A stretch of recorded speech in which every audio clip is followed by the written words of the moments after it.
चलना है, टाइप से चलना है कि मेल्ट करने वाला ये भी मेल्ट है, लेकिन उसमें मेल्ट करके बॉल से बॉल ही बन रही थी, और एक में ये था कि पानी उसमें डाल दिया सिलेंडर में तो शेप चेंज हुई। इसमें कुछ और शेप बनी। 14 वाले कह रहा है the diameter of a sphere is 6 centimetre. एक स्फीयर है, उसका डायमीटर दे रखा है। Is melted and draw into a wire of diameter. Wire बनाया जाता है, तो वायर की शेप कौन सी होती है? तुम कॉपर। एक तुम्हारे पास स्फीयर है, इसकी जो रेडियस है वो है तुम्हारे डायमीटर है 6। इसको एक पतले से वायर में कर दिया जाता है कन्वर्ट। ये सिलेंडर शेप का है, इसका वॉल्यूम कन्वर्ट होके इसमें आ गया। इसका वॉल्यूम और इसका वॉल्यूम लगेगा, दोनों सेम रहेंगे, सेम वॉल्यूम के ही रहेंगे। हाँ, इसका जो डायमीटर है वो है तुम्हारा 0.2 मीटर। रेडियस कितनी हो जाएगी इसकी? 0.1 मीटर। मीटर ही है ना, ये सेंटीमीटर है ये। अब इसकी जो लेंथ होगी वो हम मान लेते हैं L है या H, जो मानना चाहो। L लेंथ का एक वो बन गया। इसका क्या बनेगा? यहाँ लिखोगे volume of sphere equal to volume of, ये क्या है? सिलेंडर। सिलेंडर बोल दो, वायर बोल दो। इसका वॉल्यूम ऑफ स्फीयर क्या हो जाएगा? 4/3 पाई आर क्यूब। इसका बनेगा सिलेंडर जैसा पाई आर स्क्वायर एच। एच भी मान सकते थे, एच कितना हाइट तक आ जाएगा? 4/3 पाई को ऐसा ही रहने देना, दोनों तरफ है, कटेगा। आर कितना होगा यहाँ से? ये 6 है तो 3 हो जाएगा, 3 का क्यूब। ये पाई आर कितनी है इसमें? 0.1 का स्क्वायर। और जो हाइट है वो हमने एल ऐड कर ली, दोनों तरफ पाई है, ये गैप। और देखो क्या हो सकता है, ये 4/3, 3 का क्यूब 27, ये हो जाएगा 0.1 का 0.01 इंटू एल। 3 से ये आएगा, 3 से कितने बार जाएगा? 3 9 जा 36 इक्वल टू 0.01 इंटू एल। ये इधर आएगा तो डिवाइड हो जाएगा, तो 36/0.01 इक्वल टू एल। पॉइंट हटा करके 2 0, एल इक्वल टू आ गया 3600 सेंटीमीटर। इजी तो है, लेकिन ये समझ आना चाहिए तुम्हें कि जो शेप बन रही है, एक चीज को मेल्ट करके बन क्या रहा है, तो उसका वॉल्यूम लगेगा। तो यहाँ पे क्या बना? कौन सी शेप? स्फीयर को चेंज करा गया है सिलेंडर में, तो सिलेंडर की शेप लगेगी। 20 वाले में कह रहा है the diameter of moon is approximately 1/4 of the diameter of the earth. एक अर्थ है और एक मून है। अब देखो इसमें दे रखा है जो मून की जो डायमीटर है वो अर्थ की डायमीटर की कितनी है? 1/4 है। ये x होगी तो ये कितनी हो जाएगी? x/4। अर्थ की जो रेडियस है वो x लेट कर ली, ये वाली कितनी हो गई? x/4। जो लेट करना हो r लेट कर लो, r/4 हो जाएगा।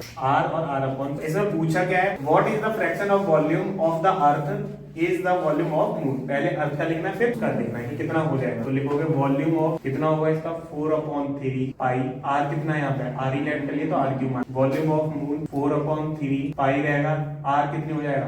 r/4 का क्यूब, ये रहेगा। इसको मान लेते हैं ये v1 था, ये v। हमें जो निकालना वो v1/v2 निकालना है, कितनी वैल्यू है। ये 4/3 पाई आर क्यूब अपॉन में 4/3 पाई, यहाँ पे क्यूब कर दो तो ये हो जाएगा आर क्यूब, 4 का क्यूब 64। ठीक है, 4/3 पाई से 4/3 पाई पूरा उड़ा, आर से आर। ये बचा v1/v2 इक्वल टू 1/1/64। ये इसके भी अपॉन में था, 64 ऊपर चला जाएगा, तो ये बचा v1/v2 इक्वल टू 64/1। तो जो वॉल्यूम है मून और अर्थ का देखा जाए, अर्थ का आएगा 64, तब इसका जाके 1 आएगा, मतलब 64 गुना है। ऐसे वाले आ सकते हैं। ऐसे 21 वाले को समझते हैं। अ सिलेंड्रिकल टब है, रेडियस उसकी दे रखी है 16 centimetre, contains water of depth 30 centimetre. उसमें पानी है वो 30 सेंटीमीटर तक पानी है। A spherical iron ball is dropped into the tub and this level of water is raised by 9 centimetre. मतलब जो बॉल है एक डाल दी जाती है तो पानी थोड़ा सा ऊपर उठ रहा है। What is the radius of ball? कह रहा है बॉल का रेडियस कितना होगा। देखो एक टब है तुम्हारा, पहले बनाने मान लिया यहाँ तक पानी है, इसमें इसकी जो रेडियस है वो दे रखी है 16, और जो पानी भरा हुआ है वो कहाँ तक है? 30 सेंटीमीटर तक। मतलब जहां पर भी पानी है वो 30 सेंटीमीटर है। अब इसमें एक जब बॉल डाली जाती है, ये तो पहले इतना था, एक बॉल जब मान लो यहाँ पे आके इसमें गिरी हुई है, तो इसका जो पानी है वो 9 सेंटीमीटर तक बढ़ जाता है। ये है वो 9 है, तो 9 सेंटीमीटर में कितना पानी आएगा? जितना बॉल ने बढ़ा दिया। जितना पानी बढ़ेगा यहाँ पर वो किसके अकॉर्डिंग बढ़ा है? बॉल के अकॉर्डिंग। इसका वॉल्यूम इसके इक्वल हो जाएगा। बॉल कैसी है? स्फेरिकल है, इसकी रेडियस मान लेते हैं r है। Let the radius of ball equal to r centimetre. ठीक है, अब इसका वॉल्यूम कितना हो जाएगा? वॉल्यूम ऑफ बॉल, वॉल्यूम जो होगा वो किसके इक्वल होगा? ये वाला जो बढ़ जाएगा, ये सिलेंडर की शेप का है। इसका वॉल्यूम कितना होगा? Volume of raised water. ये वाली बात समझ आई कि नहीं? वॉल्यूम ऑफ बॉल क्या हो जाएगा? 4/3 pi R cube. Volume of raised water कितना हो जाएगा? पाई आर स्क्वायर एच, क्योंकि ये सिलेंड्रिकल शेप है। 4/3 पाई आर क्यूब, हमें इसका आर भी नहीं पता है, यहाँ पता है पाई रहेगा। आर कितना है यहाँ पे 16 है, 16 स्क्वायर। हाइट कितनी थी केवल 9 सेंटीमीटर ही तो बड़ा है, तो 9 लगाओ।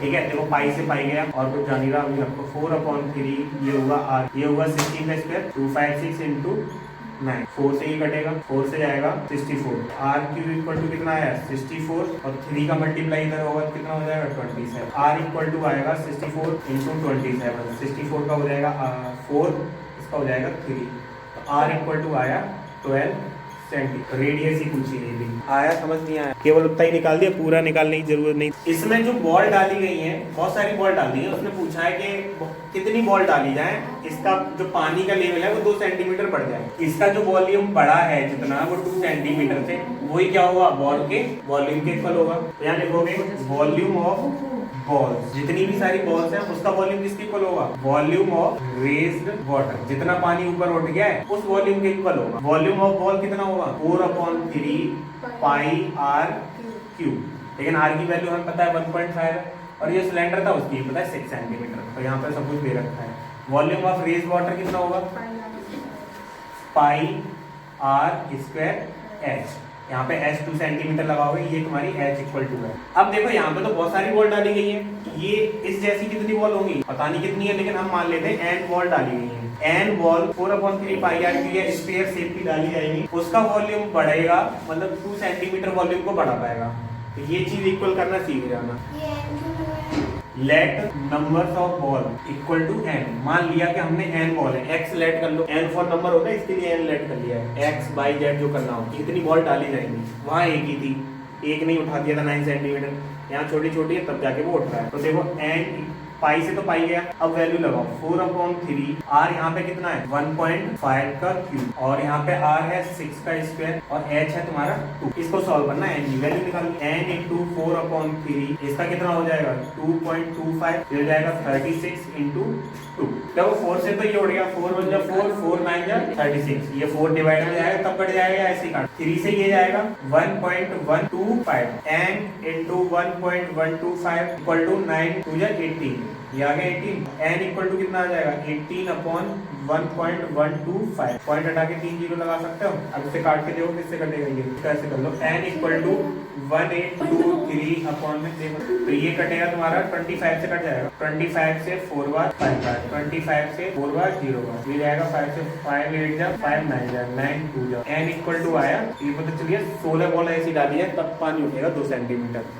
तो वॉल्यूम ही इक्वल ही कर रहे हैं। एक बॉल है स्फीयर है जिसकी इनर रेडियस 3 है और आउटर रेडियस है 5। अब ये कहा गया है कि जैसे कुछ बना होगा, बॉल टाइप बना हुआ है, बॉल जब बना होगा तो बीच में तो कुछ नहीं होता है, जितना वो मेटल है वही तो पिघलेगी, मान लेते इतनी मोटी, उसको मेल्ट करके एक सॉलिड बना दिया सिलेंडर। इसका जो वॉल्यूम होगा, ये जो रिंग सी बनी है वही इसका वॉल्यूम होगा, रिंग का ही तो होगा, पूरा नहीं लगाना। तो रिंग का वॉल्यूम कितना होगा, वॉल्यूम ऑफ रिंग बोल दो इक्वल टू वॉल्यूम ऑफ किसका होगा, वॉल्यूम ऑफ सिलेंडर। ये जिससे मैंने डिजाइन सी बनाई उसी का तो वॉल्यूम होगा। अब इसका वॉल्यूम कैसे निकलेगा, अगर पूरा स्फीयर होता तो 4/3 पाई आर क्यूब लगा देते डायरेक्ट, 4/3 पाई आर क्यूब, इसमें से ये वाला माइनस कर दिया है अंदर वाला, तो इसका क्या होगा 4/3 पाई r1 क्यूब माइनस 4/3 पाई r2 क्यूब। अगर चाहो इसको तो डायरेक्ट भी लिख सकते थे। वॉल्यूम ऑफ सिलेंडर क्या होगा पाई r स्क्वायर h हमें दे रखी है, r हमें निकालनी है, r के बाद डायमीटर निकलेगा। तो यहाँ पे जो कैपिटल R1 R2 ऐड कर लिए तो ये वाले हो जाएंगे, ये हो गया तुम्हारा R2 और ये हो गया तुम्हारा R1, ठीक है, ये हो गई है। तो यहाँ देखो 4/3 पाई कॉमन ले सकते हो, यहाँ बचा R1 क्यूब माइनस, तो डायरेक्ट ये वाली लाइन लिखने की बात कर रहा था कि 4/3 पाई R1 cube minus R2 cube लिख सकते हैं। जब रिंग का निकालना हो तो निकलता है ऐसे, ये पाई R निकालना है हमें, H भी अभी ऐसा ही रहने दो, पाई आर स्क्वायर, पाई से पाई गया 4/3, R1 कितना है 5 है तो 5 का क्यूब माइनस 3 का क्यूब, यहाँ पे R कितना है H है तुम्हारा 2 2 और 3 3 2 जा 6 7 8 8/3 हो जाएगा ये। अब ये देखो सेंटीमीटर में ही है ना सब कुछ, अब निकालनी है इसकी वैल्यू 125 माइनस का 27 R square into 8/3 4/3 R square into 8/3, देखो 3 से तो 3 है, 4 से ये आएगा 2 बार, 2 से ये जाएगा 49 बार, 49 equal to R square, R equal to आ गया 7। तो इसकी रेडियस पता चली 7 है, डायमीटर कितना होगा, diameter equal to 14 centimetre, double ही हो जाएगा जस्ट। तो वॉल्यूम इक्वल करना सीख जाना।